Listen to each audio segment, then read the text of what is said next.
मुंबई गोवा महामार्गावरील भोसते घाटाच्या पायथ्याशी वेरळ गावाजवळ मंगळवारी सायंकाळी 6:30 वाजण्याच्या सुमारास भीषण अपघात झाला। गोव्याहून मुंबईच्या दिशेने जाणाऱ्या भरधाव कंटेनरनं पुढील आणि मागील अशा 3 कार आणि एका दुचाकीला जोरदार धडक दिली। यानंतर कंटेनर कारवर पलटी झाला।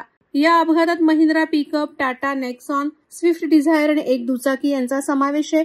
या तिन्ही वाहनांचं मोठ्या प्रमाणात नुकसान झालं असून स्विफ्ट डिझायर कारमधील 2 जण जबर जखमी झाल्याची माहिती मिळाली। स्थानिक नागरिकांनी तत्काळ मदतकार्य सुरू करत जखमींना रुग्णालयात हलवलं। अपघातानंतर महामार्गावर दोन्ही बाजूंना मोठी वाहतूक कोंडी झाली होती। कंटेनरमधील केमिकल सदृश्य द्रव पदार्थ महामार्गावर सांडल्याने परिस्थिती अधिक बिकट झाली होती।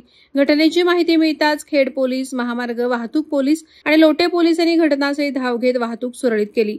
दरम्यान वेरळ परिसरातील महामार्गाचं काम गेली अनेक वर्ष अपूर्ण आहे, त्यामुळे या ठिकाणी सतत अपघात घडत आहेत। अपूर्ण महामार्गाचं काम अनेक जीव गेल्यानंतर पूर्ण होणार का, असा संतप्त प्रश्न वाहन चालकांकडून उपस्थित करण्यात येत आहे।